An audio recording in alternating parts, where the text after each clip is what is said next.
Donc à regret, bien sûr, pas le plaisir de vous accueillir dans une salle réelle, l'obligation de se tenir à distance et de se joindre de manière dématérialisée. Pour autant, l'implication et le plaisir de vous retrouver sont les mêmes pour ce webinaire consacré aux véhicules autonomes. Plus que le véhicule autonome dont la formulation semble dire qu'il est isolé, nous allons parler de circulation automatisée, autonome, puisque c'est non seulement un véhicule, mais un groupe de véhicules dans un ensemble interconnecté qui va vraiment sonner l'avènement de la conduite automatisée. La conduite automatisée, le véhicule autonome, on en entend parler, j'allais dire c'est presque la tarte à la crème depuis plusieurs années auprès des constructeurs, des équipementiers, en tout cas pour ceux qui participent à cette élaboration technique. Et on a l'impression que si c'était effectivement le cheval de bataille en termes de recherche et de communication dans les années 2013, 2015, 2018, depuis 1 ou 2 ans, ça passe un petit peu en retrait par rapport à l'électrification, à la mutation nécessaire des définitions techniques du cœur même du groupe motopropulseur des voitures et aux usages nouveaux, voitures partagées, etc. Pourtant, le travail et l'élaboration sur la voiture autonome, la conduite automatisée continuent bien évidemment. Et vous le voyez par des bribes qui s'ajoutent et se construisent et augmentent les unes les autres, les fameuses ADAS qui sont de plus en plus présentes dans les voitures et auxquelles les usagers, les automobilistes s'habituent. Alors, illusion d'optique, le fait que la voiture autonome, on en parle moins, ou réalité, nous allons voir cela avec évidemment nos participants, nos invités. Je précise pour ceux qui nous écoutent que vous pouvez poser des questions par le chat et le délégué général Michel Collas, le délégué général du SRA, se fera un plaisir de les relayer en fin d'exposé des participants, des présentateurs. Pour l'instant, je laisse la parole à Christophe Bourrienne, le nouveau président de SRA. Christophe Bourrienne, c'est à vous. Merci, Monsieur Maca. Bonjour à toutes, bonjour à tous. Je suis ravi d'introduire ce premier webinaire organisé par SRA. En effet, pour ceux qui ne me connaissent pas, je suis Christophe Bourrienne. Je travaille dans le secteur de l'assurance depuis une vingtaine d'années et j'ai toujours côtoyé le milieu de l'automobile. Je suis en effet donc le nouveau président de SRA après avoir pris la suite de Frédéric Maisonneuve, que nous pouvons remercier pour avoir assumé et assuré cette mission pendant 11 années. Pour mémoire, la dernière journée SRA s'est tenue il y a 2 ans, en effet. Elle était dédiée à l'époque à la sécurité du deux roues et du véhicule électrique. À l'époque, dans son introduction, Frédéric a évoqué l'importance de cette journée pour tisser, pour entretenir des relations privilégiées avec les acteurs de l'automobile et du deux roues. Cette journée complète le travail effectué au quotidien par Michel Collas et son équipe. Michel, d'ailleurs, concluait cette même journée de décembre 2018 en nous donnant rendez-vous en 2019.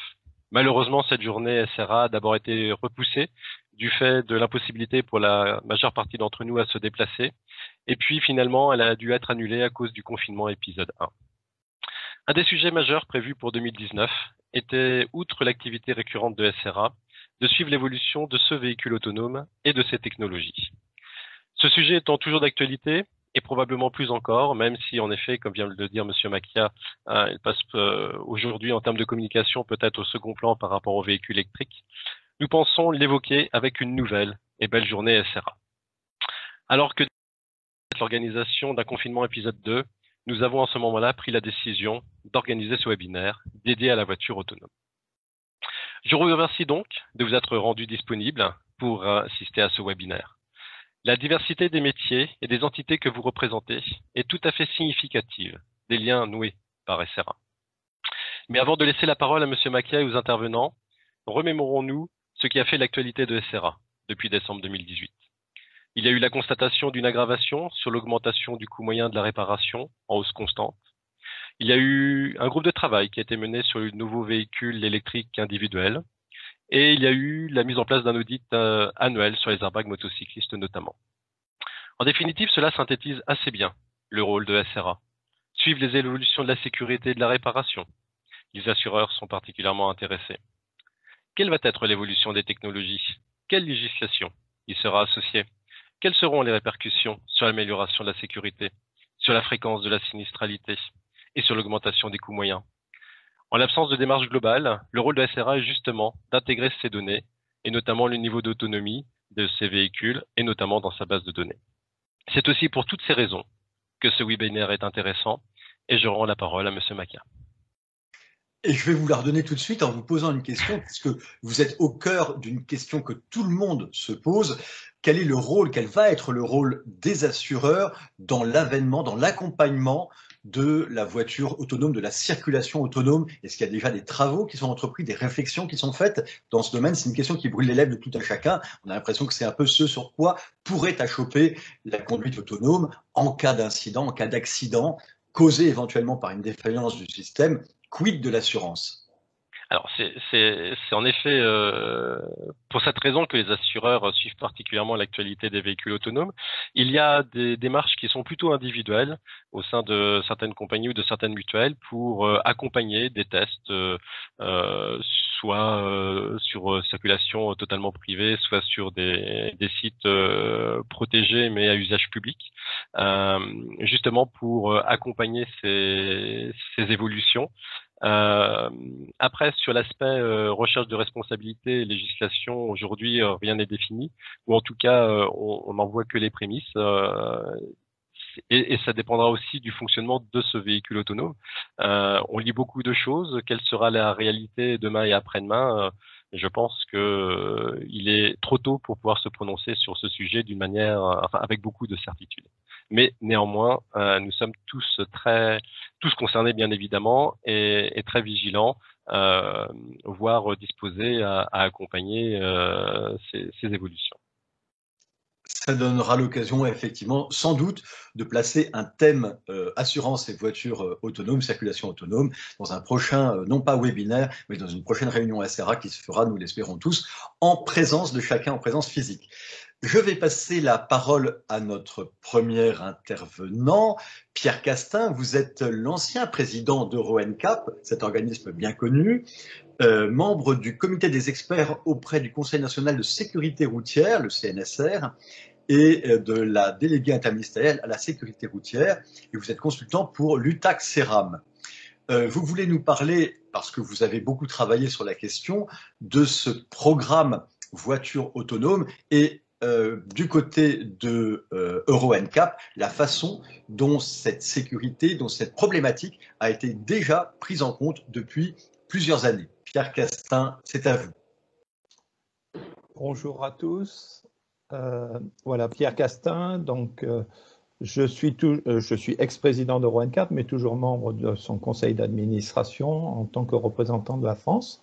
Donc, je vais vous faire une petite présentation en vous expliquant ce que fait EuroNCAP et aujourd'hui comment EuroNCAP a commencé à classer ces véhicules dits autonomes, mais qu'on appelle, nous, assistance avancée. Voilà. Je vais partager mon écran.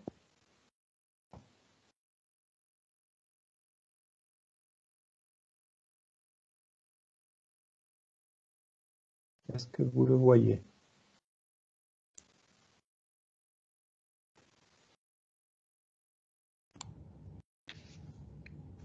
Est-ce que vous voyez mon écran? Très bien, oui. Oui, Pierre Castin, vous pouvez y aller. Le top départ est donné, sans problème. Voilà.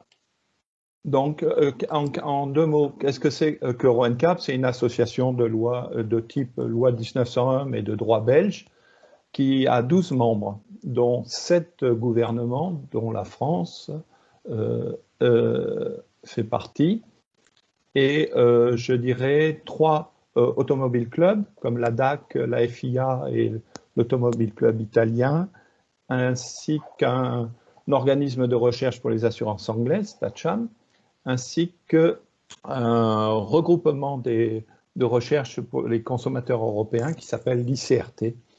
Voilà, donc ces 12 membres travaillent depuis les années 2000 sur la sécurité des véhicules, et donc s'est posé la question. Donc tout le monde connaît les étoiles EuroNCAP, hein, qui couvrent, je dirais, le niveau de sécurité passive, tout ce qui est crash test, et active des véhicules. Et ce dont on va parler aujourd'hui, et donc au fur et à mesure des années qui passent, les exigences de ces étoiles augmentent parce qu'on met de plus en plus, et puisque les ADAS sont de plus en plus, je dirais, monnaie courante sur nos véhicules.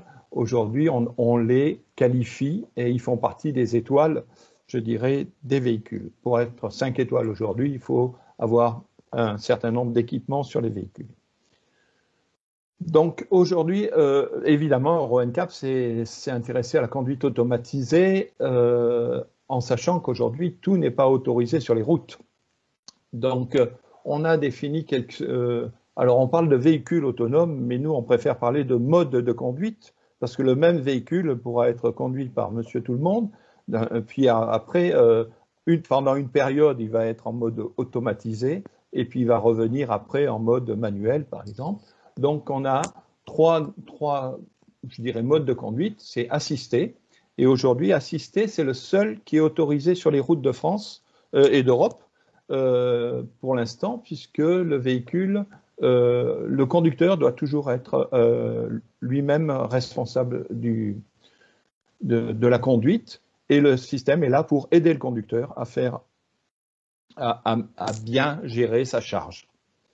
Donc en fait, c'est le problème de ces systèmes assistés, c'est qu'il ne faut pas que le système prenne la main sur le conducteur, d'abord pour éviter que le conducteur se mette à faire autre chose que de conduire. Et donc, il faut un très bon équilibre entre l'engagement du conducteur et la technologie qu'on met sur la voiture, c'est-à-dire l'assistance technique qu'apporte le véhicule. Donc, en fait, il faut que... Aujourd'hui, les systèmes ne permettent pas de couvrir tous les cas. Donc, c'est pour ça que, je dirais, on compte encore sur le conducteur. Et réglementairement, pour l'instant, alors ça va venir dans les années qui viennent, on ne peut pas supprimer le conducteur de la conduite, même dans un petit moment, je dirais. Donc, le principe de la méthode de classement qu'a utilisé Euro NCAP, les résultats sont sortis début novembre, c'est que par rapport à l'engagement du conducteur, notre rôle est d'informer le consommateur réellement sur ce qu'il a réellement entre les mains. Et entre autres, quand on lui dit qu'il a un autopilot ou un véhicule à conduite autonome, on lui dit c'est faux. Puisqu'aujourd'hui, ce n'est pas le cas, puisque la voiture ne sait pas tout faire encore toute seule. Donc, il faut être clair avec le consommateur, ce ne sont que des assistances. Il faut que le consommateur soit très clairement informé de l'état de son système, c'est ce qu'il est en route, est-ce qu'il est, je dirais, actif, est-ce qu'il est activé, ou est-ce qu'il est uniquement en veille. Il faut que le système surveille le conducteur, puisqu'en fait, il faut s'assurer que le conducteur est toujours dans la boucle. Et ensuite, il faut que le principe de collaboration entre la machine et le conducteur soit réel, c'est-à-dire que l'un n'impose pas sa conduite à l'autre. Voilà. Après, au niveau technique, évidemment, on a tous nos ADAS, tout ce qui est assistance à la vitesse, évidemment, tout ce qui est je dirais, tout ce qui est cruise control et qui permet de gérer les distances, les interdistances, etc., et les vitesses avec interdistance. Et puis, depuis récemment, on a aussi tout ce qui est assistance de direction, ce qui permet de gérer le maintien en ligne ou le changement de ligne à l'avenir. Donc, tout ça doit marcher de façon équilibrée, mais on doit garder fondamentalement un système de préservation de la sécurité de base, c'est-à-dire que fait la voiture si le conducteur n'est pas actif et n'est pas dans la boucle, qu'est-ce que la voiture fait s'il y a un défaut système, ou qu'est-ce que fait la voiture en cas d'obstacle inopiné sur la route, est-ce qu'elle sait éviter, freiner, faire marcher ses systèmes de freinage automatique d'urgence. Donc, voilà quelques images de ce qu'on peut faire. Donc, aujourd'hui, on voit que les systèmes marchent bien. Par exemple, sur un freinage automatique d'urgence, sur un véhicule serré, un véhicule arrêté, la voiture aura bien compris qu'il y a un obstacle au milieu, elle va s'arrêter tout seul, son système ABS.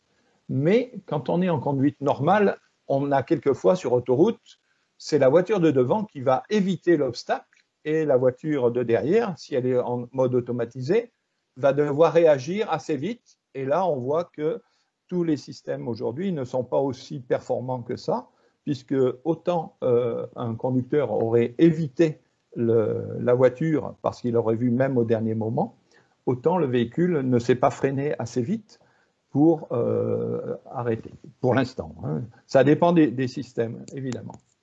Donc, on essaie de challenger un peu les systèmes pour savoir jusqu'où ils peuvent aller. Donc, en fait, aujourd'hui, on s'est occupé d'un seul domaine hein, qui sont les premiers systèmes qu'on voit sur nos véhicules, qui permet de conduire de façon automatisée pendant un certain moment sur la route, de façon assistée, avec une assistance avancée sur autoroute, c'est-à-dire qu'il va maîtriser le fait de la vitesse, le maintien en ligne, ainsi que le maintien en ligne et la trajectoire. Donc, on a testé 10 voitures. Je vous passe les chiffres, qui sont des voitures un peu haut de gamme, mais aussi des voitures, je dirais, qui commencent à être celles de Monsieur Tout-le-Monde, puisqu'on a la 208, la Clio, là, et puis on a une... Voilà. Et donc, quand on les classe sur les 3 systèmes dont on a parlé, alors déjà l'engagement du conducteur. On voit que certains véhicules, je dirais, s'intéressent énormément à l'état de conduite du conducteur, entre autres Mercedes, mais on voit que, par exemple, Tesla ne s'occupe pas du tout de l'état du conducteur, de savoir s'il est en train de conduire ou pas. Et donc, en fait, aujourd'hui, le Tesla fait une voiture considérée comme autonome, mais qui ne l'est pas, puisqu'en fait, elle ne couvre pas tout le domaine dans lequel l'utilisateur peut l'utiliser. Et puis, l'assistance du véhicule, on voit que Tesla est un des premiers au niveau technique, les capteurs, etc., tous les systèmes qui sont sur Tesla sont plutôt bons. Voilà. Donc, en fait, on a fait la moyenne et on a utilisé, enfin, c'est pas la moyenne d'ailleurs, c'est la plus mauvaise note des deux qui est utilisée pour qualifier, je dirais, le niveau d'assistance. Le troisième point, c'est donc la préservation de la sécurité. Donc, quand on regarde entre la qualité de l'assistance et la préservation de la sécurité, on voit que Tesla aussi a de très bons systèmes, je dirais, pour assurer la sécurité in extremis, je dirais, freinage automatique d'urgence, etc. Et voilà. Et donc, après, on a un score final qui va de la Mercedes-Benz GLE jusqu'à la Peugeot 208.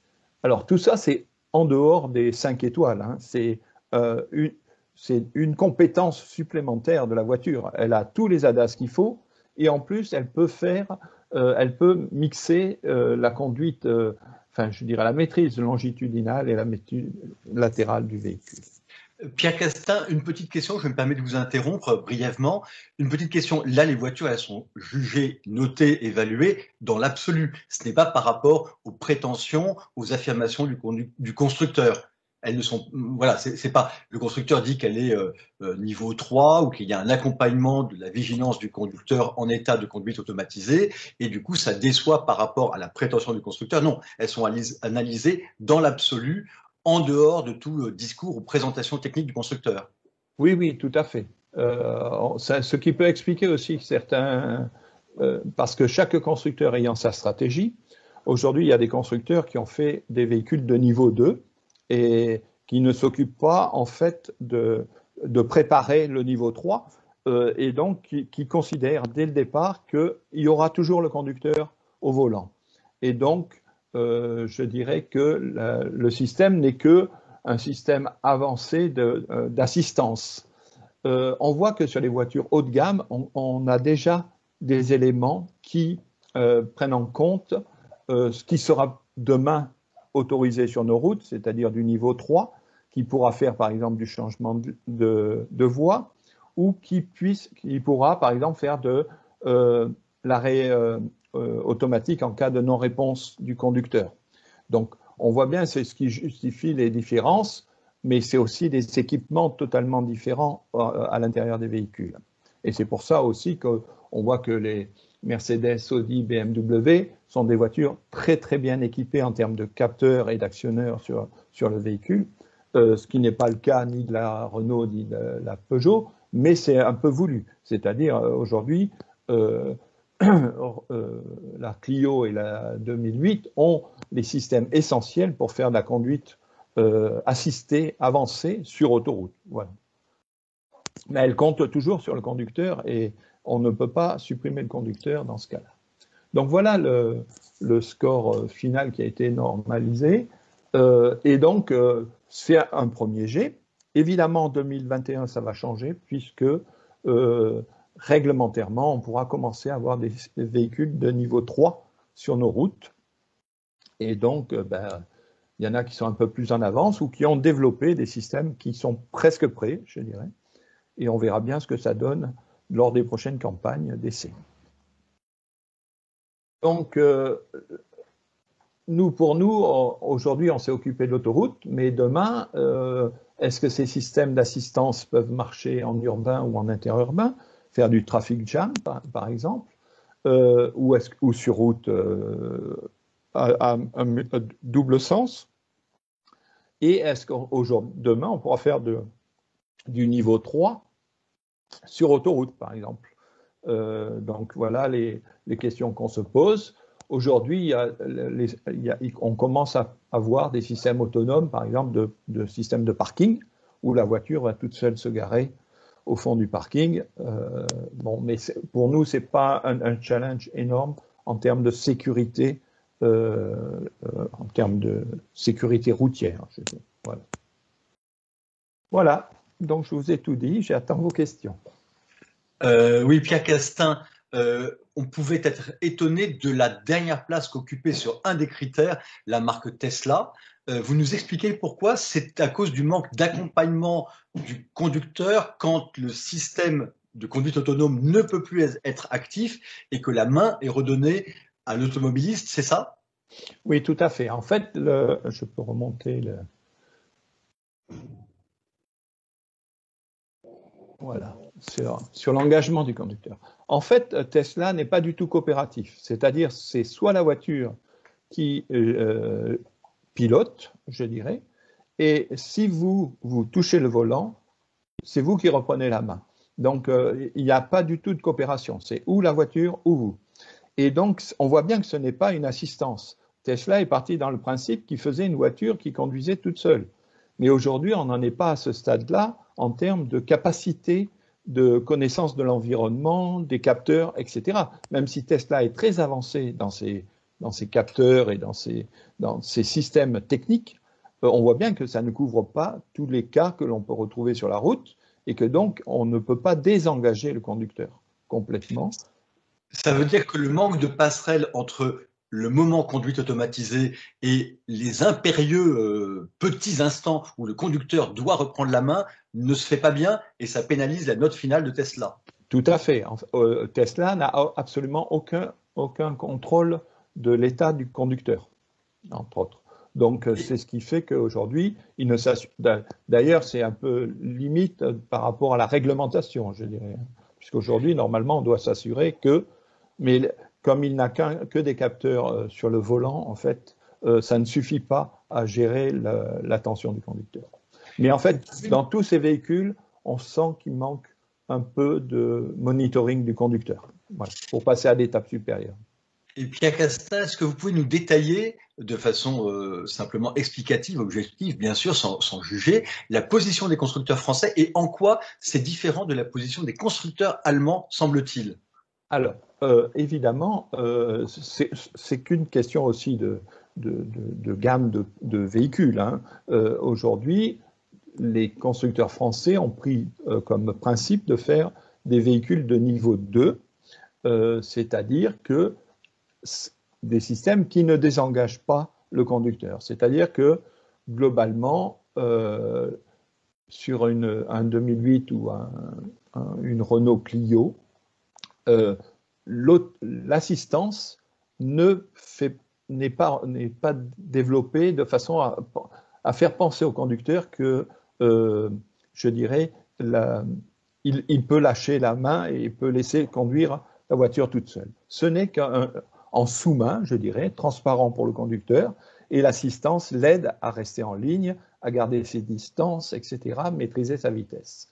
Donc, ils n'ont pas mis du tout de système qui leur permettrait de passer, je dirais, en niveau 3, où le conducteur pourrait faire des opérations un peu différentes, comme lire ses SMS ou faire autre chose. Et donc, les voitures ne sont pas équipées de ces capacités-là en termes de capteurs et de systèmes actifs de monitoring du conducteur. Contrairement à ce qu'a fait aujourd'hui Mercedes, BMW ou Audi, qui ont déjà des systèmes, ou même Ford, qui ont déjà des systèmes, je dirais, qui commencent à monitorer le conducteur. Si j'ai bien compris, dans les 4 marques allemandes que vous avez citées, la logique n'est pas non plus la même. Si le conducteur qui doit légalement, de façon réglementaire aujourd'hui, garder la main sur la conduite et donner des signaux extérieurs perceptibles de maintien de cette vigilance, au moins de façon périodique, toutes les 20 secondes ou 40 secondes ou toutes les minutes, si la voiture ne reçoit pas ce signal, elle finit par s'arrêter. Ce n'est pas le cas encore sur une voiture française. Non, non, parce qu'en fait, aujourd'hui, ce n'est pas, d'une part, réglementairement demandé, et d'autre part, le principe, c'est que les systèmes français sont là, sont moins, je dirais, laissent moins de choix au conducteur. C'est-à-dire, le conducteur doit conduire, sinon, très vite, la voiture le remettra dans le droit chemin. Les voitures allemandes, entre autres, ont déjà les équipements qui préfigure ce que va être un niveau 3. C'est pour ça qu'on a, sur ces véhicules-là, on sait si le conducteur ne réagit pas, la voiture va s'arrêter en ligne ou même, quelquefois, se mettre sur le bas-côté. Elle a les capacités de le faire. Aujourd'hui, ce n'est pas nécessaire pour du niveau 2 en termes de réglementation. Et donc, c'est pour ça que je dirais que Peugeot et Renault ont l'essentiel. Mais c'est aussi lié à la gamme de prix des véhicules, évidemment, puisque tous ces systèmes-là sont quand même de façon... Alors, quand je dis essentiel, c'est essentiel pour faire de la conduite assistée avancée. Elles sont hyper bien équipées. Toutes ces voitures-là sont des 5 étoiles Euro NCAP qui, en termes de sécurité passive et active, ont tout ce qu'il faut dessus en termes d'ADAS, etc. Là, on ne juge que la partie assistance de conduite. Un organisme tel que Euro NCAP, évidemment, et a quelques relations avec les pouvoirs publics. C'est quoi le degré de compréhension dans les instances gouvernementales françaises ou d'autres pays européens, le degré de compréhension de ce challenge et de cette grande évolution que constitue la conduite autonome? Alors, aujourd'hui, la France est très impliquée dans la réglementation de ces systèmes-là. Et d'ailleurs, il y a un article qui vient de sortir récemment où même les États-Unis se posent la question de remettre en cause la self-certification due au problème Tesla, entre autres. C'est-à-dire, est-ce que ces systèmes-là, on ne peut pas accepter sur la route, c'est pas parce que c'est pas réglementé qu'on peut tout accepter sur la route. Parce qu'aujourd'hui, on va partager la chaussée avec des véhicules anciens, etc. Et donc, le niveau de sécurité, voilà. Donc, la France est très présente au niveau réglementation sur deux sujets. Parce que la France travaille aussi beaucoup sur la partie des navettes autonomes, qui est le transport public, transport de personnes sans conducteur. C'est un autre sujet. Nous, on est plutôt passé de l'assistance à l'automation et demain aux véhicules sans conducteur, je dirais, ou autonomes. Mais on n'en est pas encore là au niveau de la technologie. Voilà. Ça avance, mais l'homme est encore essentiel à la conduite d'un véhicule. Bon, merci beaucoup, Pierre Castin. Je rappelle pour tous les webinaristes qui nous suivent, qui nous écoutent, que vous pouvez adresser des questions dans le chat. Elles vont être posées en fin de réunion, après l'intervention de notre second participant. Je vous le présente, Guillaume de Vauchel, qui est le président innovation et développement scientifique chez l'équipementier Valeo. Bonjour Guillaume de Vauchel. Vous m'entendez, Guillaume de Vauchel? Il apparaît, il est bien là. Alors, un petit problème de son, semble-t-il. Voilà, là je crois connecté en termes de micro. Guillaume de Vauchel, président innovation et développement scientifique chez Valeo. Voilà, est-ce que vous m'entendez? Bonjour à tous. Bonjour, nous vous entendons. C'est un poste que vous occupez depuis longtemps. Vous avez une vue d'autant plus avec le recul panoramique sur tout ce qui constitue les évolutions technologiques dans le domaine automobile et en particulier cet immense chapitre de la voiture autonome. Quel état des lieux pourriez-vous dresser aujourd'hui de ce domaine?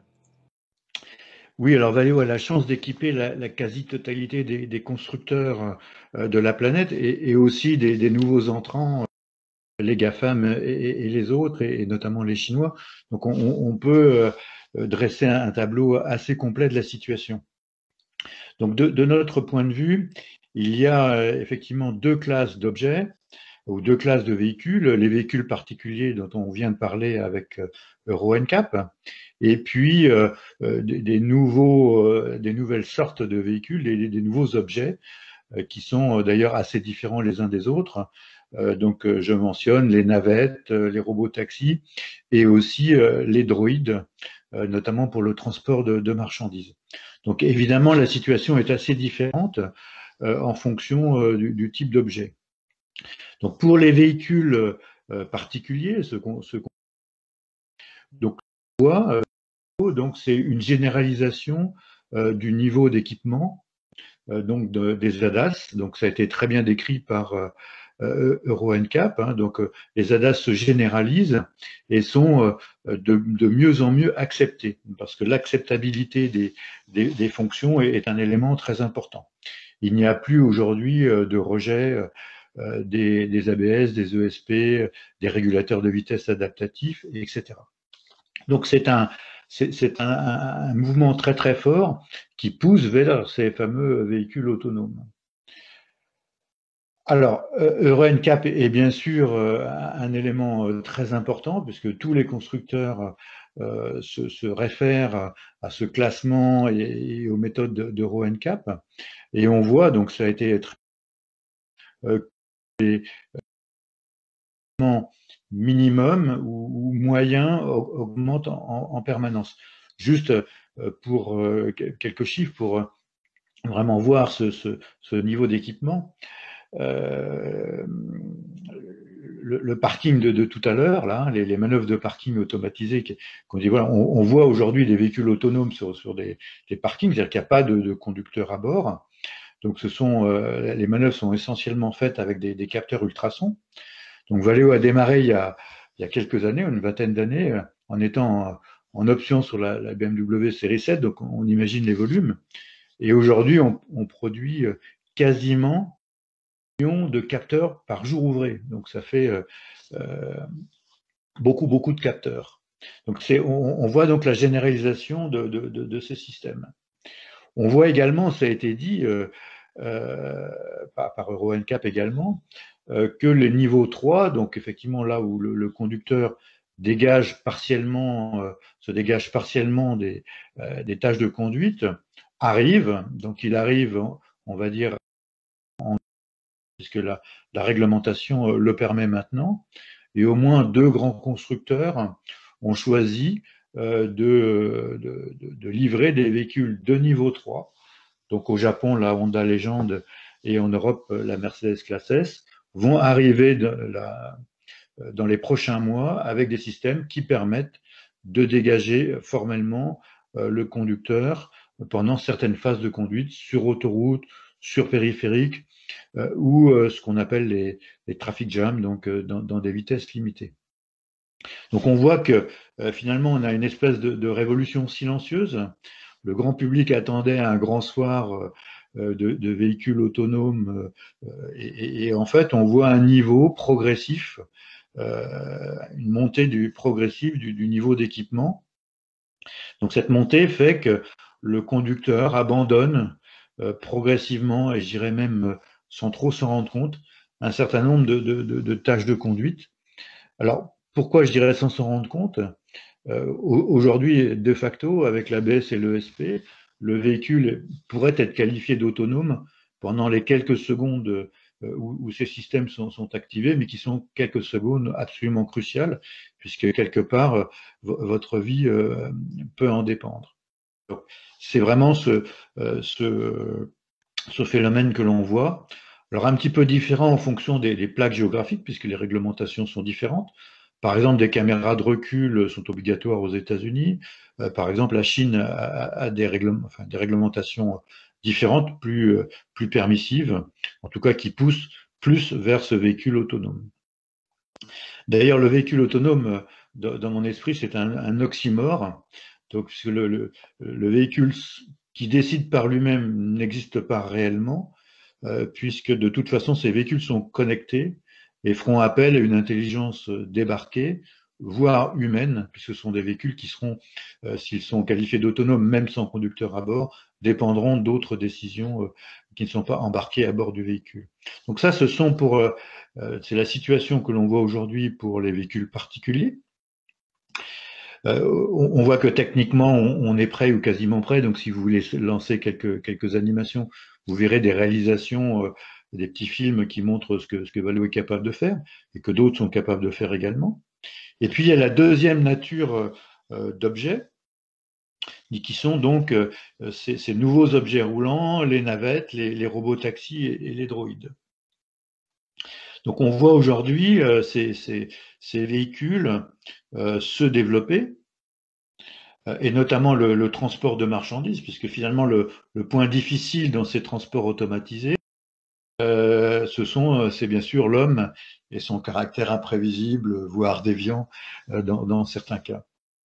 Donc le transport autonome démarre par le transport de marchandises, et notamment en Chine, où une réglementation particulière permet à des petits véhicules, donc petits, ça veut dire 1 mètre de large maximum et 2 mètres de long maximum, d'utiliser des voiries, pour reprendre des termes européens qui seront plutôt des pistes cyclables que des chaussées roulantes, mais qui permettent de se déplacer dans des grands centres-villes, et notamment pour la livraison de repas, par exemple, une application très importante avec l'équivalent d'Uber Eats chinois qui s'appelle Meituan.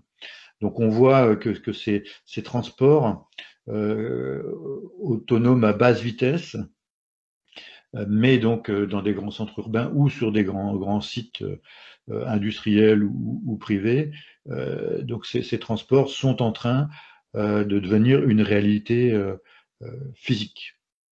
Donc ça, c'est un point important. Ça arrive doucement. Je peux vous dire, pour avoir expérimenté moi-même à Berkeley, pas sur le campus, en centre-ville, aujourd'hui, personne ne se retourne à la vue d'un petit droïde qui transporte des petites boissons à la demande. Ça n'étonne plus personne.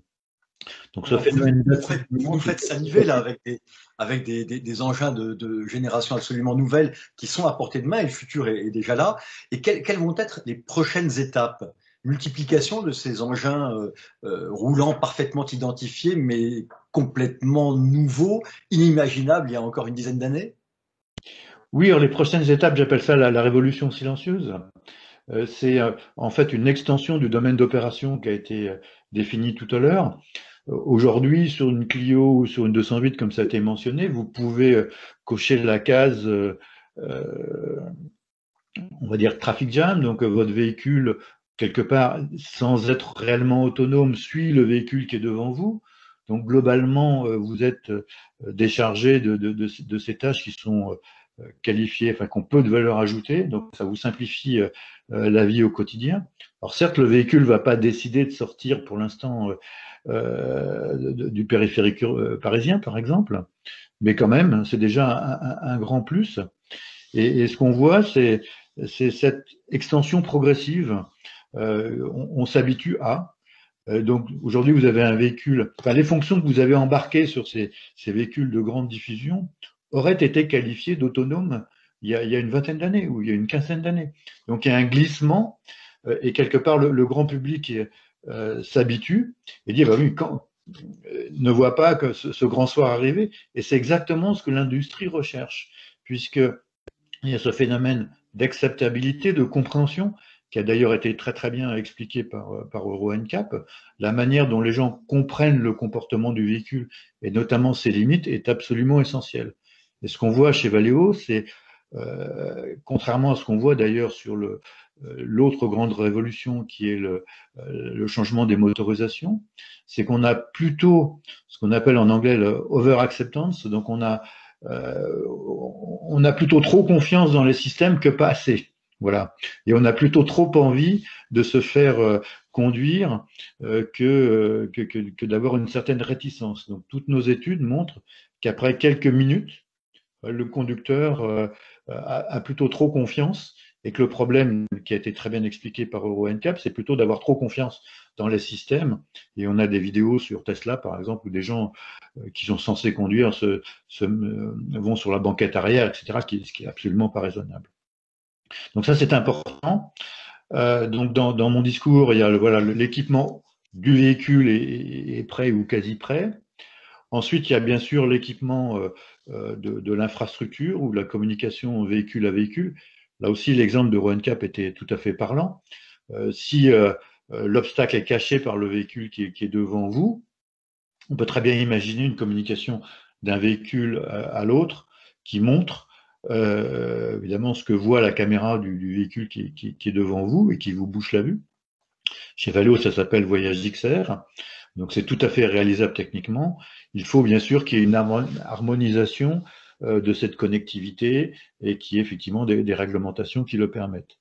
De ce côté-là, de ce point de vue-là, l'Europe est plutôt, on va dire, à la traîne, puisque la Chine et les États-Unis, qui sont deux grandes plaques géographiques essentielles pour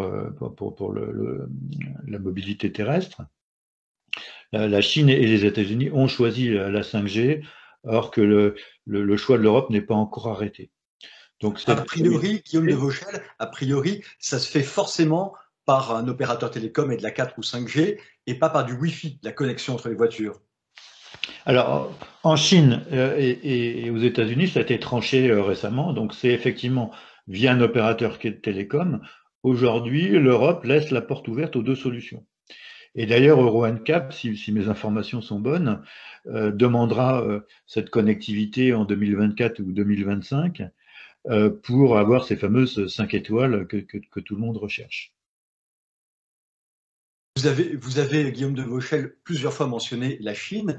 Où en est précisément la Chine? Parce qu'il y a un fantasme qui consiste à dire que là, sur ces technologies nouvelles, ils ont pris une avance énorme.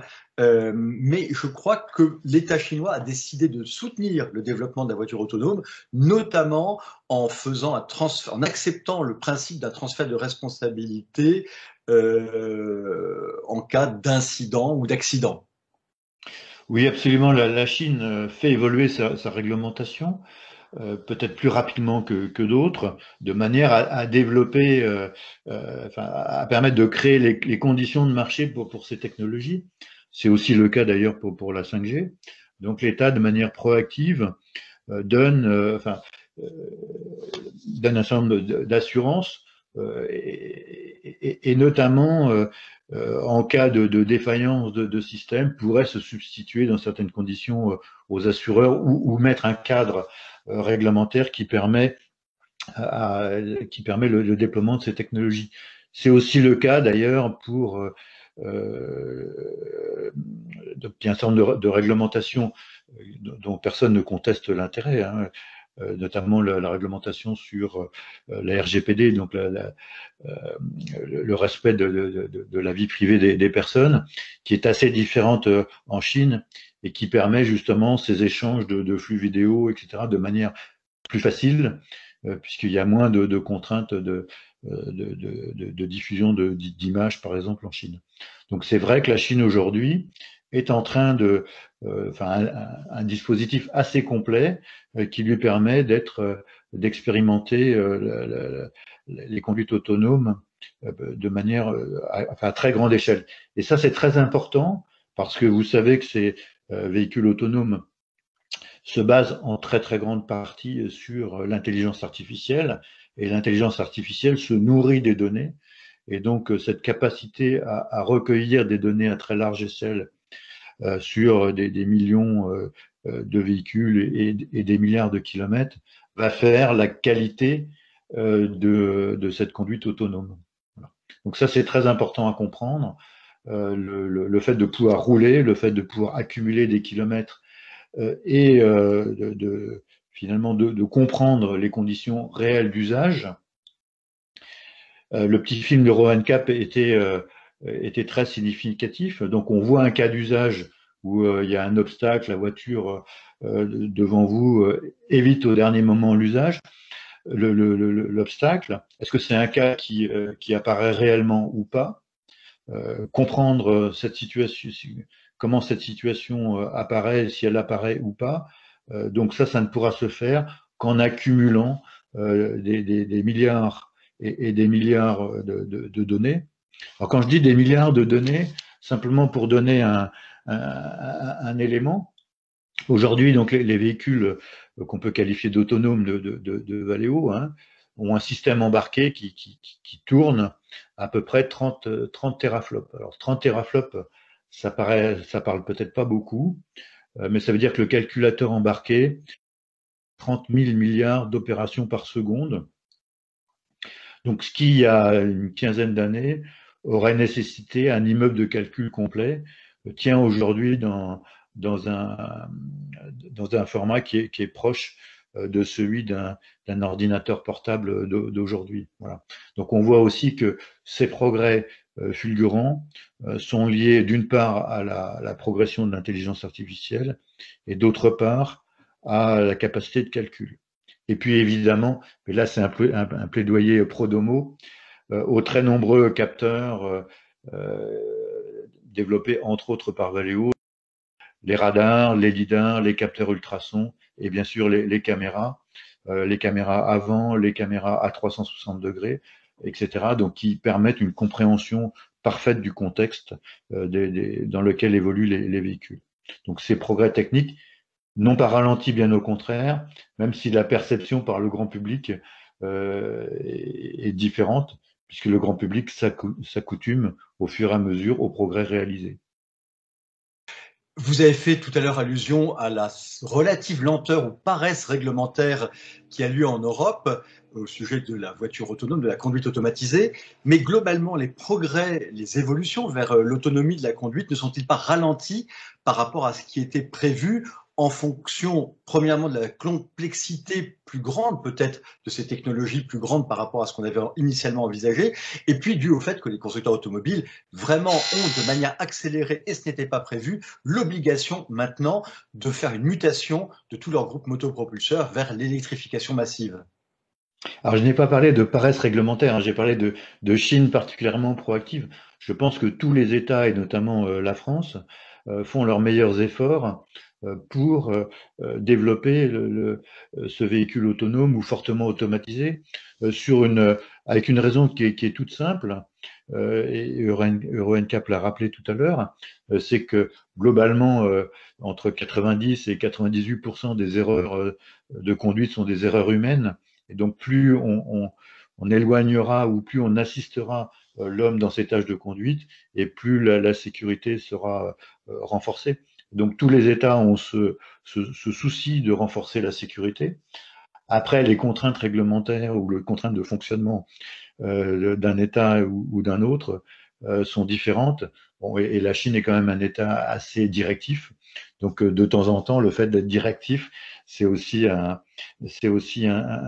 élément qui peut accélérer les choses.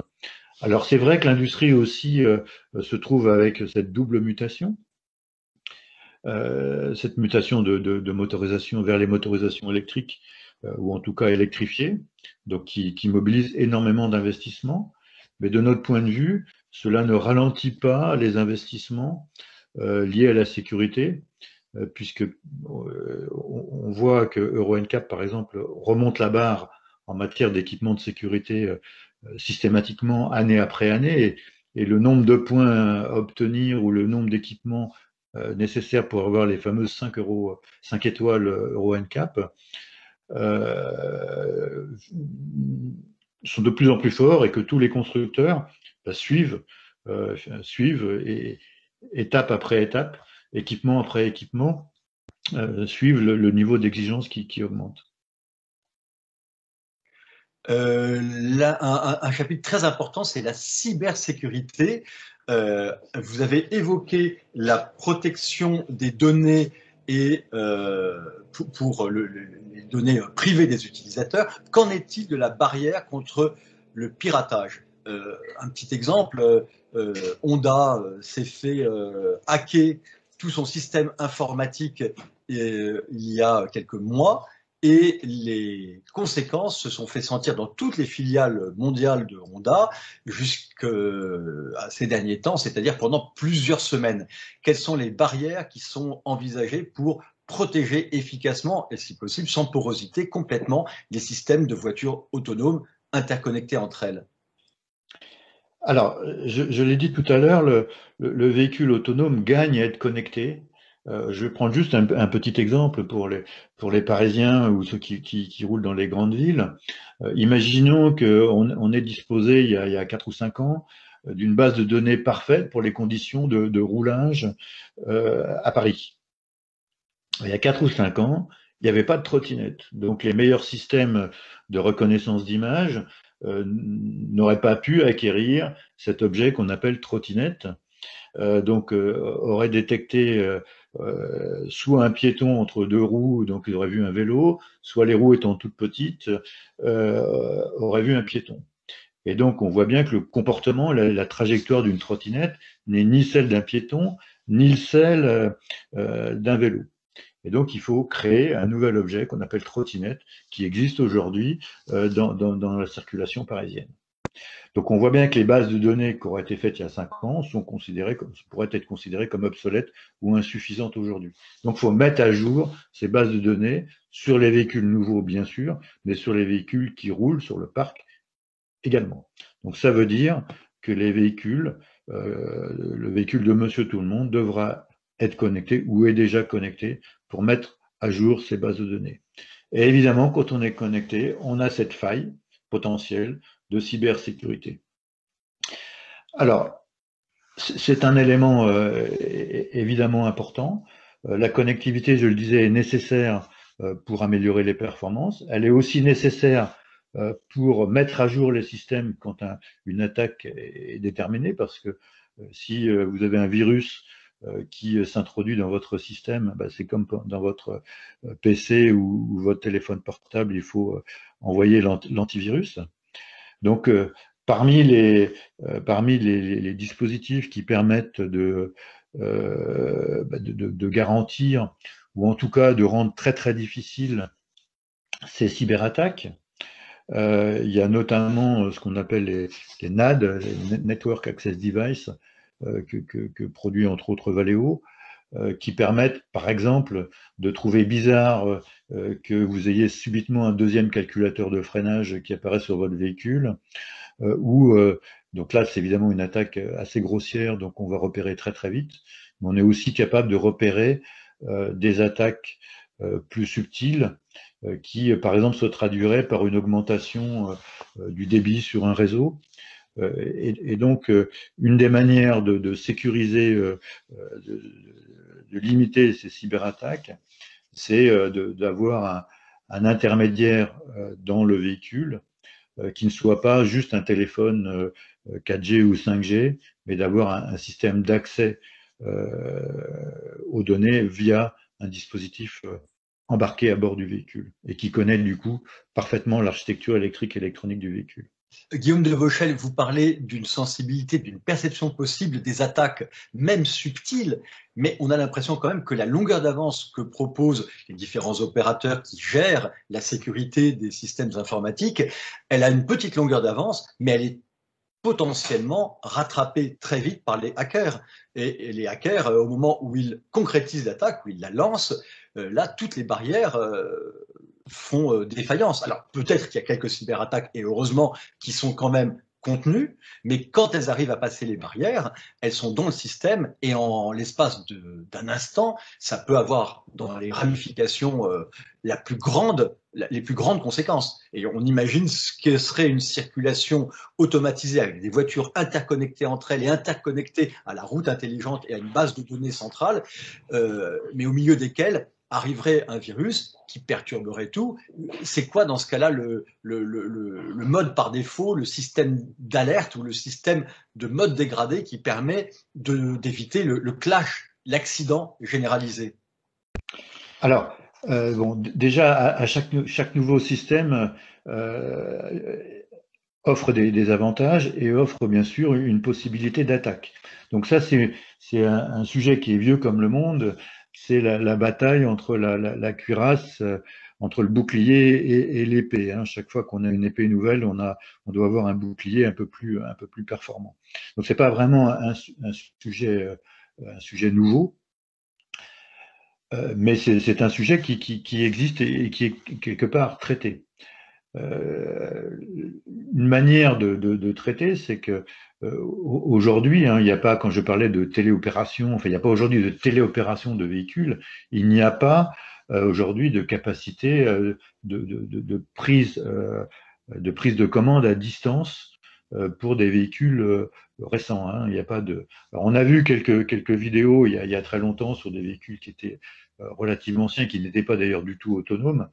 Bon, mais ça, si vous voulez, c'est un petit peu c'est plutôt, alors j'allais le dire, faut pas le prendre mal, une question un peu de journaliste.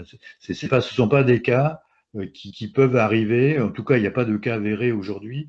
Il y a beaucoup de pare-feux possibles. Et notamment les fameux dispositifs de sécurité dont on parlait tout à l'heure font que la voiture freine d'elle-même, s'arrête sur un obstacle d'elle-même, etc. Alors, je prends un exemple pour illustrer. Si vous n'avez qu'un capteur, donc par exemple une caméra, vous pouvez faire une cyberattaque, faire croire à cette caméra que tel ou tel, enfin faire passer un objet qui n'existe pas pour un autre objet, etc. Donc c'est déjà assez difficile pour une caméra. Maintenant, si vous avez un véhicule autonome et cette fameuse triple redondance, ça va devenir extrêmement difficile de tromper et une caméra, et un radar, et un scanner LIDAR qui travaillent sur des physiques différentes. Donc ça devient extrêmement difficile. Alors difficile ne veut pas dire impossible, donc, parce que le zéro défaut n'existe pas, le zéro accident n'existe pas, mais quand même la probabilité devient très faible, et en tout cas très très faible par rapport aux bénéfices attendus. Donc à chaque fois qu'on introduit une fonction, on compare le bénéfice attendu, et je rappelle qu'il y a quand même 3600 morts par an en France sur les routes. Donc on voit qu'à chaque fois qu'on augmente le niveau d'automatisation et de ces fameux ADAS, on diminue l'accidentologie, on diminue la sévérité des accidents, et donc on pèse, si vous voulez, cet apport par rapport au risque potentiel. Et ça, c'est le métier quotidien des assureurs d'ailleurs, de jauger ces risques. Et ce qu'on peut dire, c'est que aujourd'hui, tous ces systèmes d'ADAS ont démontré leur capacité à avoir un apport bénéfique pour l'ensemble de la société. Et ça, c'est ce que je pense qu'il faut retenir de tous ces dispositifs. Certes, il y a un risque. Évidemment, l'industrie se mobilise pour limiter ces risques, mais il y a aussi, et tous les jours, ce gain apporté par ces dispositifs. On vous sent très très optimiste. En tout cas, vous croyez fermement en un avenir technologiquement meilleur ou meilleur par la technologie.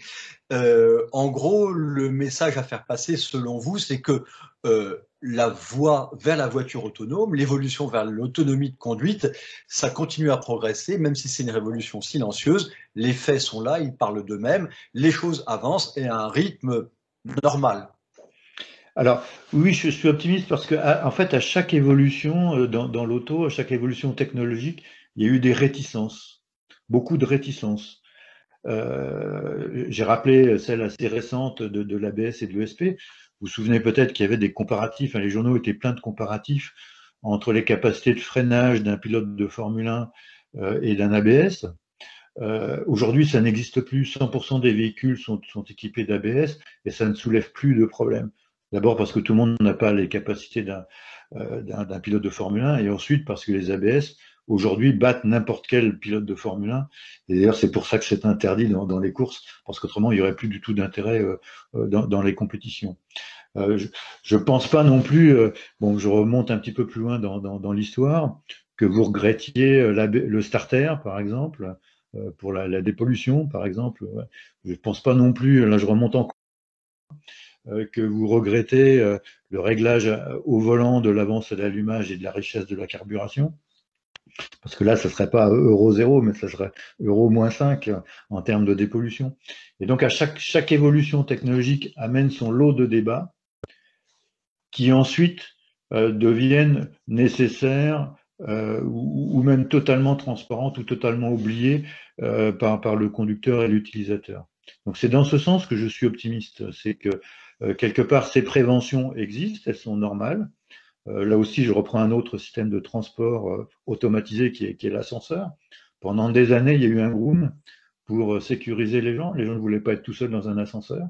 Voilà. Aujourd'hui, il n'y a plus de groom.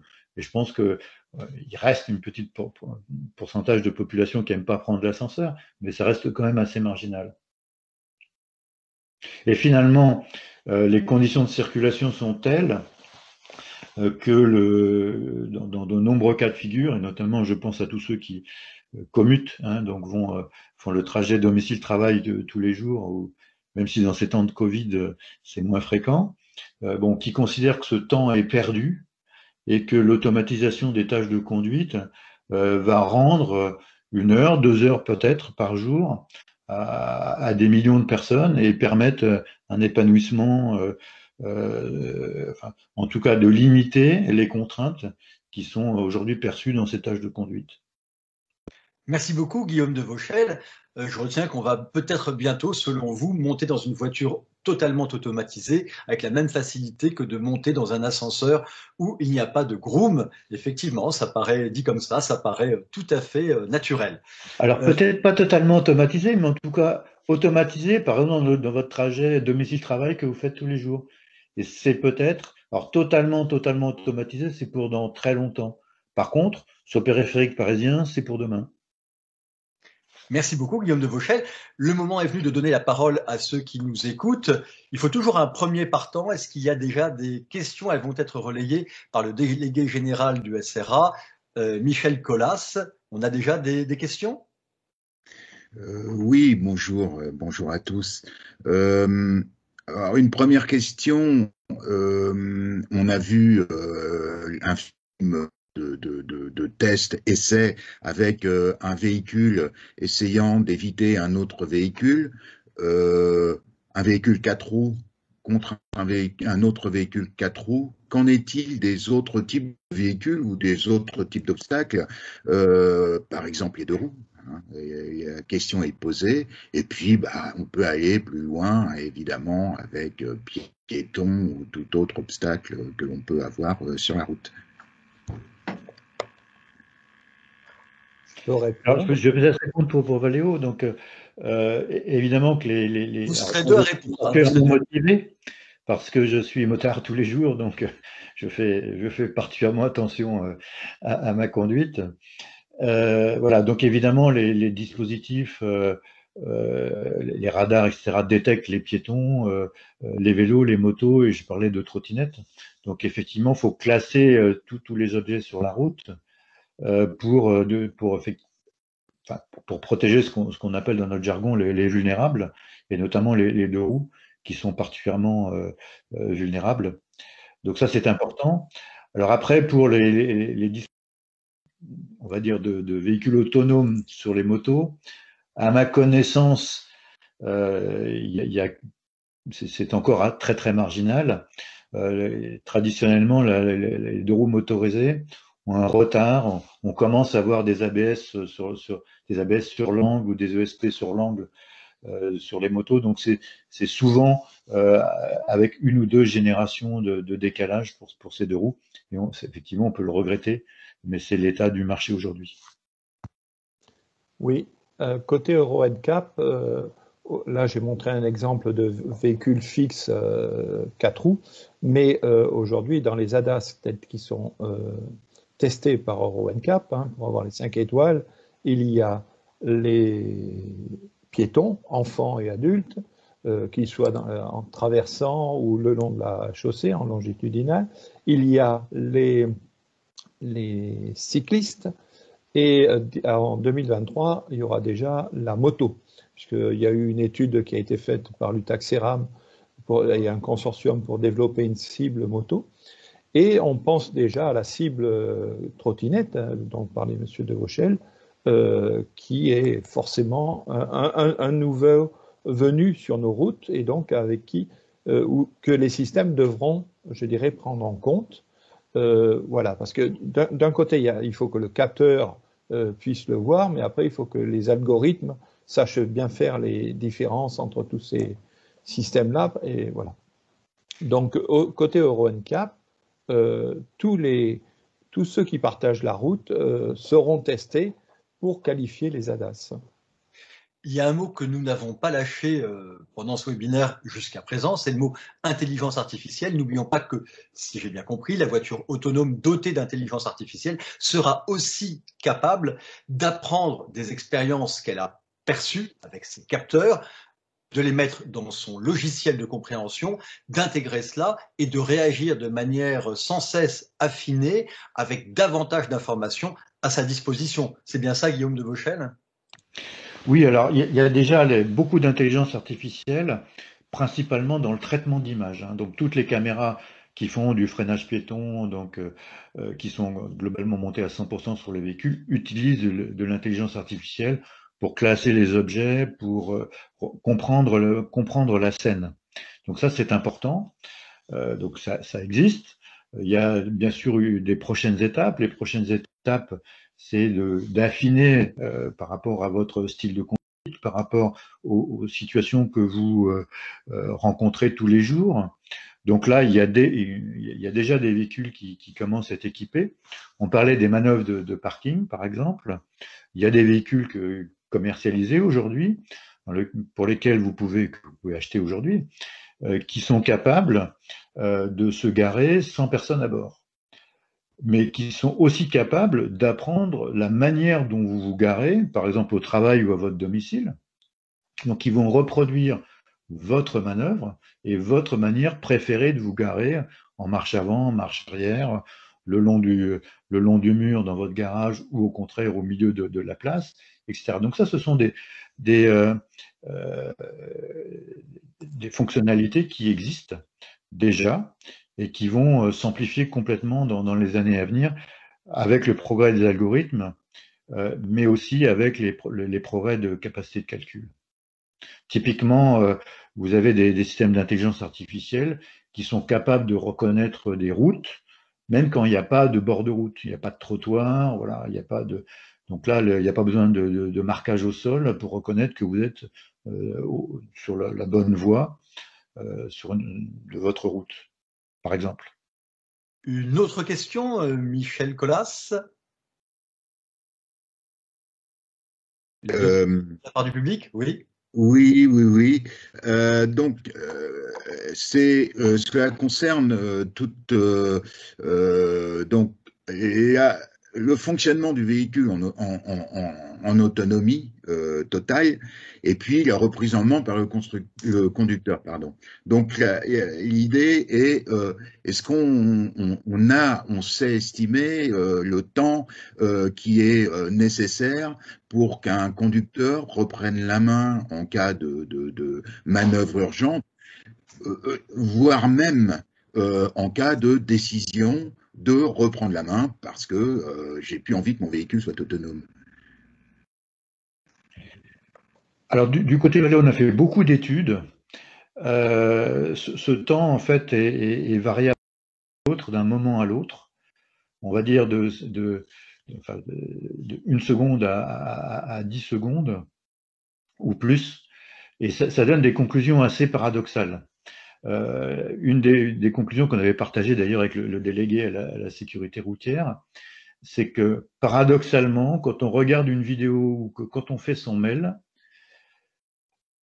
l'écart type, c'est-à-dire la moyenne du temps de reprise en main est beaucoup plus stable. Donc, ce qui est assez terrible, c'est quand on est dans des grandes autoroutes où il se passe rien, où même si on conduit, en fait, on est à moitié endormi. Et là, dans certains cas, le temps de reprise en main peut être très très long, jusqu'à 10 secondes et plus. Alors que quand on fait son mail, le temps de reprise en main est de l'ordre de 3 secondes maximum, avec un écart type qui est très faible. Donc c'est 3 secondes et 3 secondes.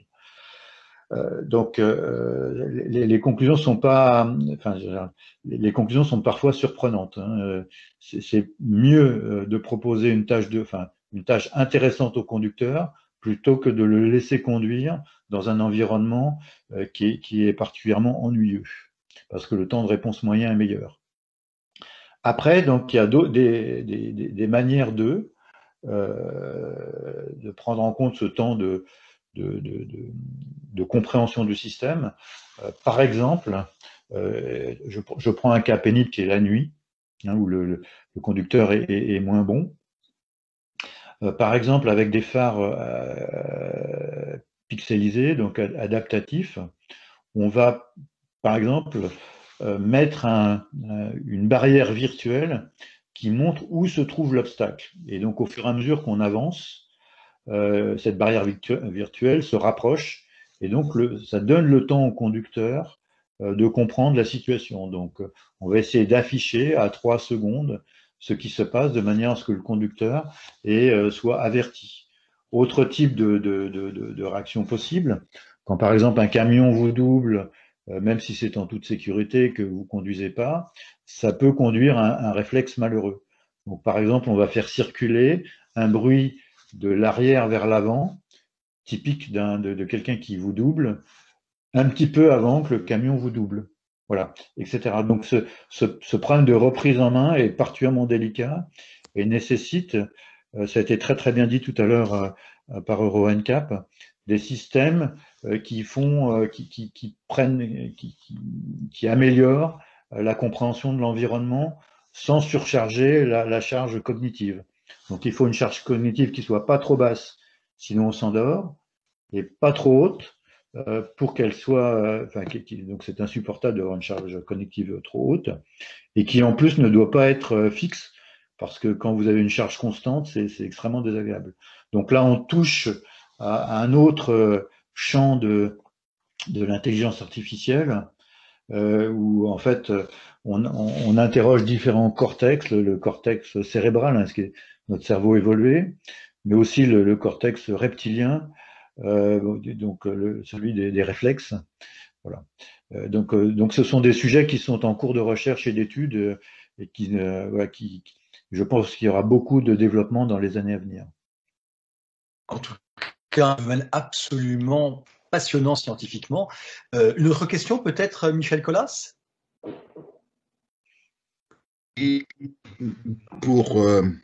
peut-être pour comprendre le fonctionnement, on nous pose la question de la signalisation au sol, ou de l'absence de signalisation au sol, de travaux qui font qu'une signalisation va disparaître.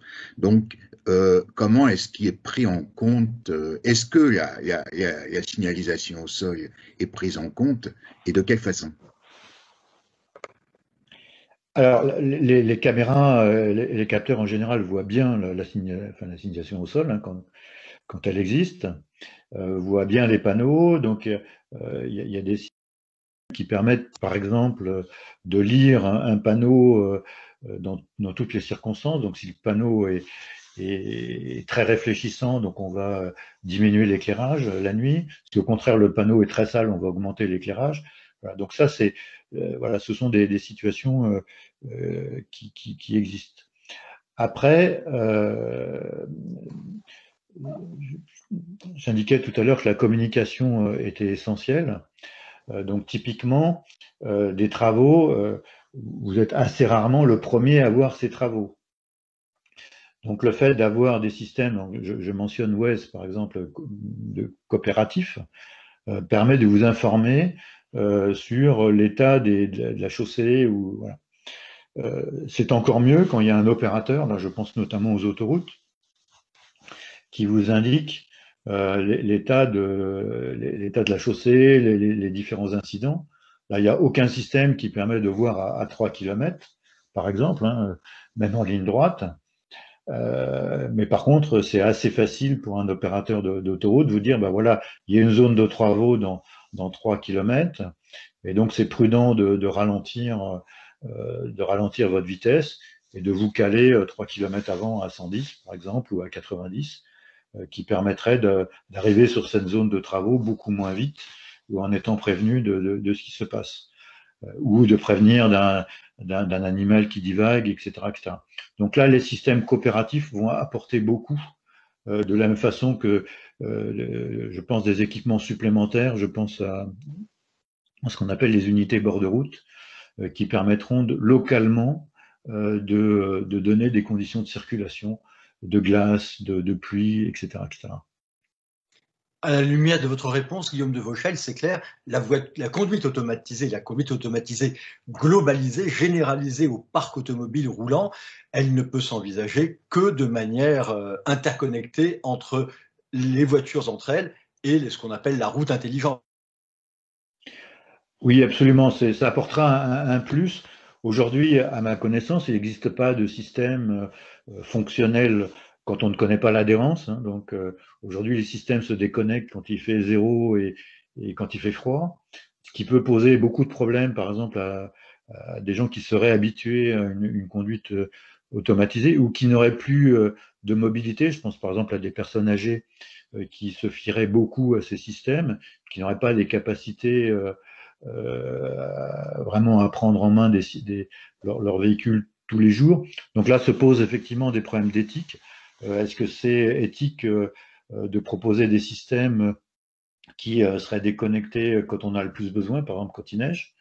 Est-ce que voilà. Donc là, c'est la conduite automatisée pose aussi des problèmes de société, de réglementation, de communication, d'information, etc., qui sont assez complexes. C'est pour ça que je disais tout à l'heure que le véhicule 100% autonome n'est pas prêt d'exister. Par contre, le véhicule qui vous apporte des situations d'autonomie de plus en plus nombreuses est déjà là. Oui, on peut rajouter aussi que le domaine d'utilisation aujourd'hui qui est laissé, je dirais, au choix du constructeur, aujourd'hui est quelque chose qui est nouveau dans dans la réglementation et dans ces domaines-là, puisqu'aujourd'hui, vous ne vous posez pas la question quand vous prenez votre voiture si votre freinage va marcher ou pas. Il marchera différemment sur neige, sur glace, etc. Mais le système est considéré comme actif, même s'il est moins performant, dans toutes les conditions. Sur les systèmes d'aide à la conduite, aujourd'hui, et entre autres sur les systèmes avancés, le constructeur donne des limites quand même, puisqu'on sait qu'aujourd'hui, on ne sait pas couvrir tout ce qu'on veut. Les radars ont des problèmes de vision quand on peut avoir de la neige sur le devant ou de la boue, etc. Donc, aujourd'hui, c'est pour ça qu'il est très, très important que le conducteur connaisse exactement les limites d'usage de ce système-là et qu'il en soit informé au moment où il voudrait ou pourrait les utiliser. Et ça, aujourd'hui, c'est vraiment quelque chose de nouveau. Tous les systèmes ne sont pas du tout équivalents en termes de compétences, de jour, de nuit, etc. Et donc, aujourd'hui, quand on dit qu'on a un AEB ou un AEBS sur la voiture, personne ne sait si cet AEB voit tous les obstacles, y compris la moto ou pas. Ça dépend enfin du niveau de performance de la caméra, des radars, etc. Et du logiciel, enfin de l'algorithme qui gère ça. Donc on voit bien que tout le monde n'est pas au même niveau et qu'il faut absolument que le conducteur sache ce que la voiture sait faire ou pas faire. Absolument, je voudrais élargir ce propos en disant que pour moi c'est la fin de la voiture couteau suisse qui fait un peu tout. Et que là, donc dans notre projection pour le futur, on a l'impression que l'usage du véhicule va rester le même, sauf que le véhicule sera autonome. Dans mon esprit, c'est pas du tout ça. C'est un nouvel usage complètement différent. De la même façon que Aujourd'hui, notre smartphone n'a pas grand-chose à voir avec un téléphone portable. Vous pouvez aussi téléphoner, mais la fonction principale n'est pas de téléphoner. Donc là, aujourd'hui, on se projette sur des usages qui sont ceux du véhicule d'aujourd'hui. Et on parlait tout à l'heure de la révolution électrique. On voit bien que faire un véhicule électrique avec 500 ou 700 km d'autonomie ou qui pèse quasiment 2 tonnes, qui coûte une fortune, c'est pas très judicieux pour aller au travail tous les jours pour faire 15 km. Donc on voit bien qu'on est à l'aube d'une évolution majeure. Il n'est pas évident que le véhicule particulier, donc vous utilisez votre véhicule pour toutes les missions, hein, le véhicule qui vous est confié pour toutes les missions. On voit bien que ça, c'est probablement un usage qui va changer profondément, et pour des raisons de consommation énergétique, et pour donc ces assistances, enfin, les domaines d'opération qui vont être très différents d'un véhicule à l'autre, comme ça a été mentionné. Donc pour moi, c'est la fin du véhicule couteau suisse qui fait un peu tout, qui vous amène en vacances avec toute votre famille, donc avec 4 ou 5 personnes à bord, et qui vous conduit au bureau tous les jours en faisant quelques kilomètres, et vous êtes tout seul à bord 80% du temps.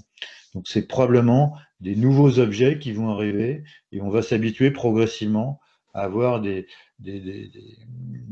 objets dont la mission se spécialise en quelque sorte. Un autre exemple, c'est l'ordinateur. Hein, vous aviez un ordinateur sur votre bureau, et aujourd'hui vous avez une collection d'appareils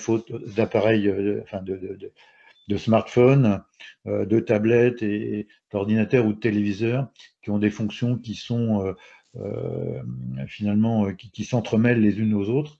Il faut voir la mobilité de demain avec des objets assez différents les uns des autres.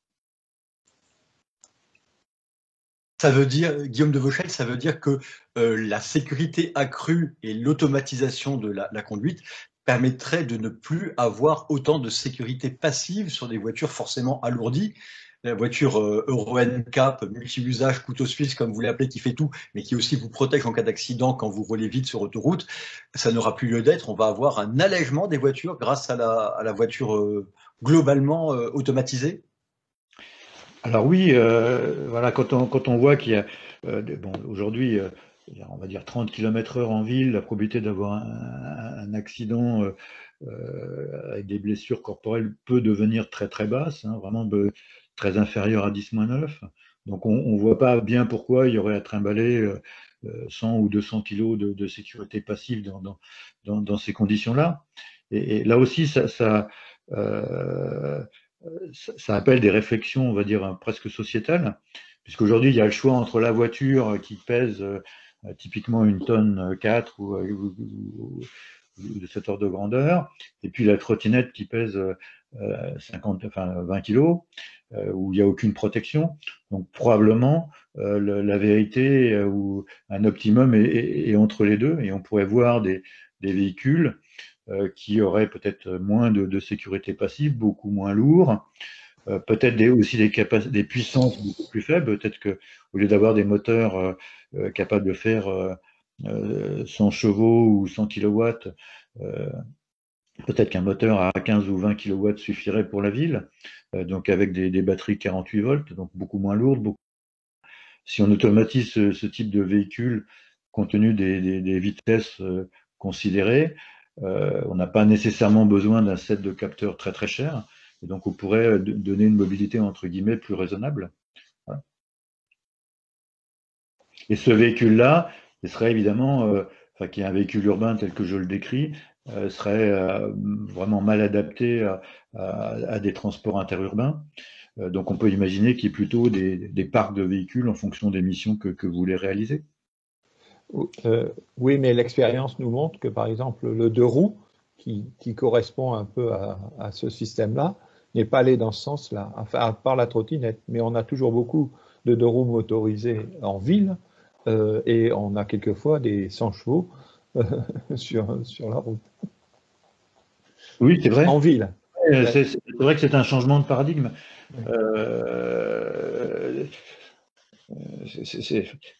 c'est sûr que le passé ne montre pas aujourd'hui. Enfin, je pense qu'il y a quand même des signes importants. Parmi les signes importants, c'est qu'aujourd'hui, on va dire dans le monde, il y a globalement 50% de véhicules de flotte. Aujourd'hui, le véhicule, enfin, une fois sur deux, n'appartient pas à son utilisateur, hein, que ce soit des véhicules de fonction, des leasing, etc.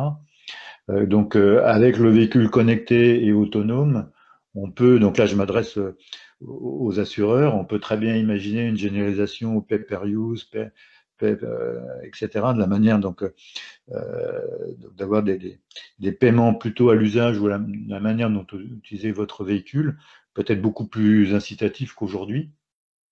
Et je pense que, alors j'ai évidemment pas de baguette magique, mais je pense que nos prédécesseurs là, qui géraient l'industrie du téléphone dans les années 2000 ne pouvaient pas envisager l'usage du smartphone qu'on a aujourd'hui. Et que probablement on a une difficulté à s'imaginer quel sera l'usage de ces véhicules automatisés et électrifiés. Mais probablement enfin, moi, mon pari, c'est que c'est probablement très différent d'usage d'aujourd'hui. Très, très différent. Une autre question, Michel Collas. Autre question à poser de la part de nos auditeurs. Il y avait une question. On peut éventuellement se dire que l'on a eu une partie de réponse. Ça concerne donc au départ les tracteurs agricoles, mais je mettrais dans l'ensemble les véhicules industriels. Et on peut penser qu'il peut y avoir des degrés d'autonomie différentes. Guillaume de Vauchel a en partie répondu, différentes en fonction de l'utilisation de tel ou tel véhicule. Ça ne sert peut-être pas beaucoup à ce qu'il y ait le même degré d'autonomie ou le même degré d'automatisation entre un tracteur agricole ou un véhicule industriel et le véhicule pour aller se promener là où on a envie d'aller se promener. Oui, le tracteur agricole, c'est un bon exemple parce que vous avez aujourd'hui des tracteurs guidés par laser, etc. Le sillon ne s'éloigne pas d'1 centimètre sur un champ d'1 kilomètre. Hein. C'est tout à fait impressionnant quand on se promène dans la campagne. Parmi les usages qu'on peut imaginer du véhicule autonome et connecté, donc avec les capteurs à bord, bon, 100% des véhicules ou quasiment sont équipés de capteurs de luminosité hein, pour simplement activer les phares jour-nuit. Tous ceux qui ont une clim automatique ont aussi des capteurs d'humidité, etc. On peut très bien imaginer que l'interaction entre le tracteur que vous mentionnez et le véhicule permette, par exemple au propriétaire d'un champ ou à un agriculteur, s'il est le long d'une route, d'avoir des stations météo mobiles qui lui donnent toutes les 15 secondes l'ensoleillement, la luminosité, la température, etc. le long de son champ, et que ça interagisse sur sa manière de cultiver son champ. Donc vous voyez cette fusion entre les différents modes, je pense que ce sera beaucoup mieux qu'une station météo fixe, hein, puisque là vous avez des mobiles qui circulent et en très grand nombre. Donc vous voyez ce type de fonctionnalités nouvelles qui paraissent un peu baroques aujourd'hui seront certainement très, très développées. Une autre question, Michel Collas, en provenance de l'auditoire. Quid des véhicules actuels? Est-ce qu'on peut imaginer des véhicules actuels circulants customisés pour devenir plus ou moins autonomes ou de plus en plus autonomes?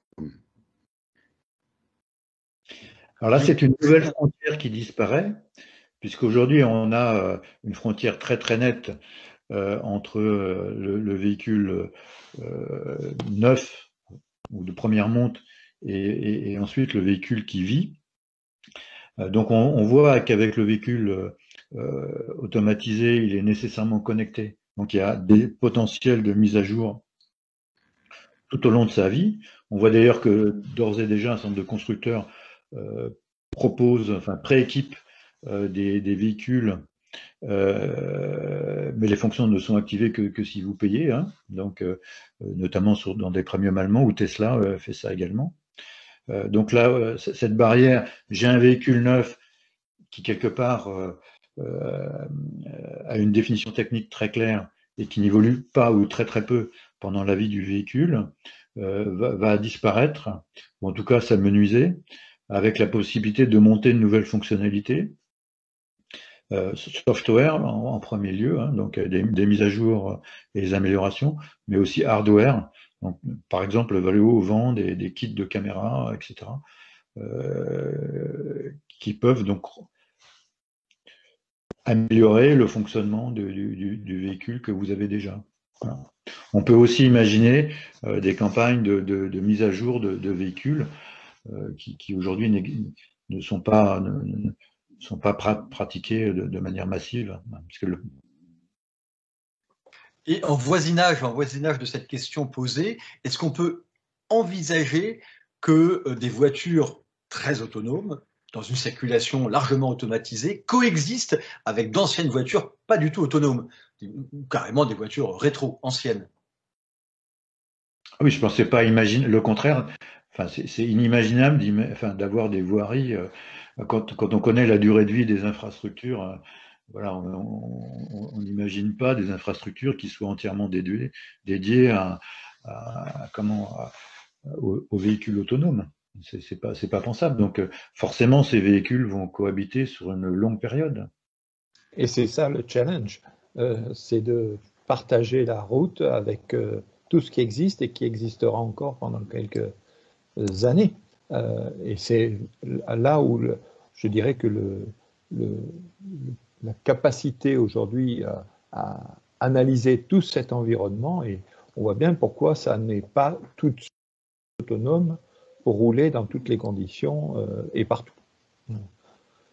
Voilà, là, donc typiquement, pour reprendre, c'est presque une provocation, mon exemple, mais on peut imaginer que, par exemple, vous êtes dans une grande ville, si vous avez un véhicule électrique et à conduite autonome, donc la probabilité d'avoir un accident devient très basse, et que votre consommation d'énergie est également très basse. Donc votre véhicule est considéré comme citoyen et que vous soyez par exemple autorisé à prendre des voies de bus et que du coup vous circuliez plus rapidement. Et là vous verrez que l'acceptabilité ou l'acceptance de ce type de mode de transport deviendra très très grand. Il ne faut pas oublier le succès de Tesla enfin en tout cas à son lancement, vient en grande partie de la capacité qu'ont ces véhicules à prendre des voies prioritaires en Californie. Hein. Puisqu'il y a le fameux Green Air Act qui fait que soit vous êtes à plusieurs dans votre véhicule, donc vous pouvez prendre les voies rapides, soit vous avez un véhicule électrique, et qu'à l'époque n'existait que des véhicules électriques moins performants, et que Tesla a fait le choix d'avoir un véhicule premium sans contrainte, c'est un véhicule agréable, puissant, etc., et sans avoir la nécessité d'avoir des passagers pour prendre ces fameuses voies rapides. Donc là aussi, l'évolution des réglementations peut permettre très rapidement la diffusion de ce type de technologie. On le voit je fais un parallèle avec les fameuses ZFE, donc les zones zéro émission dans les centres-villes. Donc, à partir du moment où les véhicules thermiques ne seront plus acceptés dans les centres-villes, on peut penser que les véhicules à batterie vont être de plus en plus attirants. Donc, on peut aussi imaginer que dans certaines conditions de circulation, pour certains cas d'usage, le fait d'être autonome vous donne un certain nombre de privilèges et que à ce moment-là, les véhicules se déploient très rapidement. Alors, une ultime question peut-être, Michel Colas? Ça va être, c'est une question,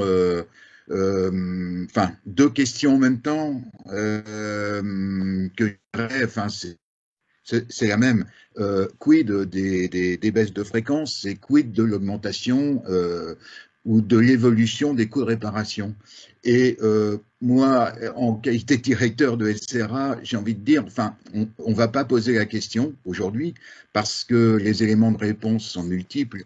Ça peut être tout à fait le sujet, d'autres en rencontrent à ce sujet.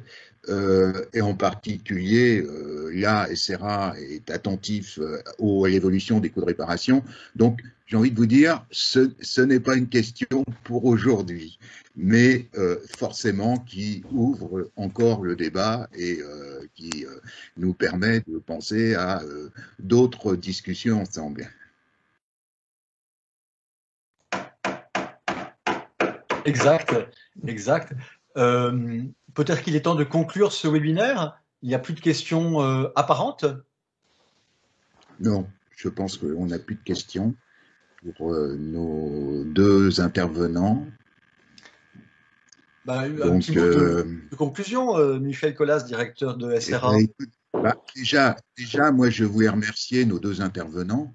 Ils avaient accepté de venir à la tribune en décembre 2019. Je commence un peu à confondre les années. Décembre 2019, ils ont renouvelé leur accord pour être à la tribune un vendredi 13 mars 2020.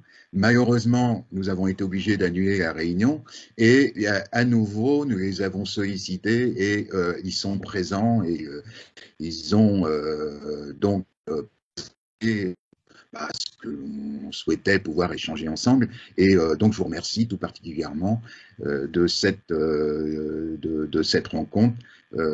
Pas facile, mais bon, je pense qu'on a bien compris. Je suis, de nombreux interlocuteurs, de nombreux participants ont été présents. Donc, je pense que ça nous ouvre à d'autres discussions futures. Juste également pour préciser, et SRA là-dedans, qu'est-ce que peut faire SRA? Deux choses.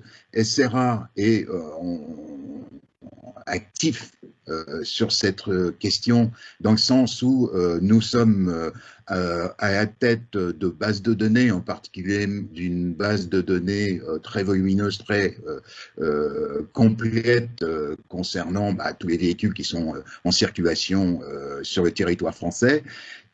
Destiné à tous nos adhérents que sont les assureurs français, ce qui va leur permettre d'asseoir leur tarification, leur segmentation, etc., etc.